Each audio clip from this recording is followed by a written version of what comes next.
pala yung lumang stove mga langga, ayan. Yan yung kabila na hindi na gumagana. Kabilang side, hindi na gumagana.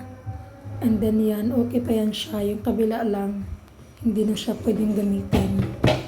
So, good afternoon everybody. So, the new stove is here.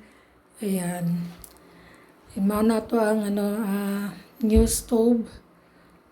Kasi yung lumang stove namin ay nakakatakot ng gamitin. Ang gumagana sa kanila ay yung ito lang. Pero this is mga langga, ito na yung bagong stove. Kasi ang luma, ang gumagana itong dito lang na side. Tapos yung dito na side ay hindi siya gumagana. Nagsisindi ng mga ilang minuto tapos bigla siyang pumuputok. So nakakatakot. So ayan, yun yung ginawa namin kahapon. Ayan, kinabit yan. Then, dito yung yung hose, yung dati naman dito yung sa gitna, kabila. So, mauna siya. Ayan. Yan yung bago. At ayan yung tatak. Ayan. So, yung lumang stove namin mga langga ay parang tiles yung dito niya. Tiles. Ay salamin salamin. Salamin yung dito niya. Tapos ito, siya, stainless. Ayan. Bagong bago pa.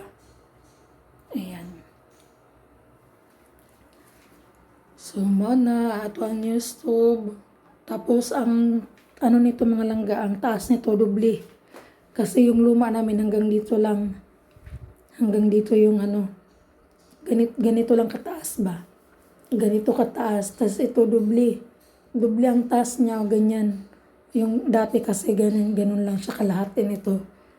Tapos yung pag nagluto ka, ang taas-taas na. Kaya naman, meron tayong patungan dyan. Alam mo naman, ang mga panda kailangan tumungtong. So, maulang to. So, that is for today's video mga langga.